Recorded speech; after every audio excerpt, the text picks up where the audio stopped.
వాడెవడో మొన్నొచ్చి 2 కథలు చెప్తే అది ప్రేమ అంటే అయ్యా మళ్ళీ ఇదేనా నా బతుకు. ఈరోజు మన దగ్గరకు ఒక పంచాయతీ వచ్చింది. చూస్తే వాడు మరి మంగపతి కన్నా తేడా ఉన్నాడు. ఆడి కూతురు ఏదో పంచాయతీ. అరే ఇంకా నన్ను పిలవండిరా. బరబ్బరి చెప్పినావు.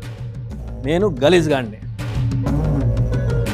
కానీ నీ తమ్ముని కూతురు వాని ఎవంతోనో ఒక రూమ్లా 30 నిమిషాలు ఉంటే 6 నెలలు వాడిని కోటు జుట్టు తిప్పించి పిచ్చి కుక్కని తిప్పినట్టు తిప్పినావు చూడన్నా.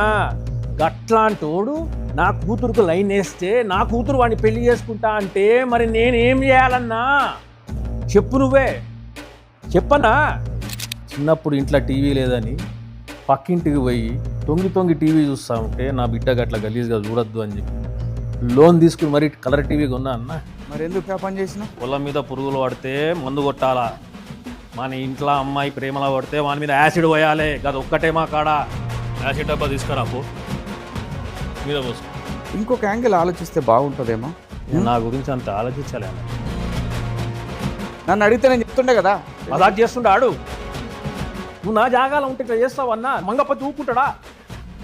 సో యాసిడ్ పోస్తానంటావు? పక్క మీద పోసుకో. మంగపతి తప్పు రాంగ్ అని చెప్పి ఎవడోడు అరుస్తుందంట కదన్నా. అది ఎవరో చెప్పన్నా. వాళ్ళ ఇళ్ళకి పోయి మెడలు నరుకుతాను ఆ కొడుకులను ఒక్కొక్కడిని. ఆడపిల్ల ఉన్న ప్రతి తండ్రి మంగపతే.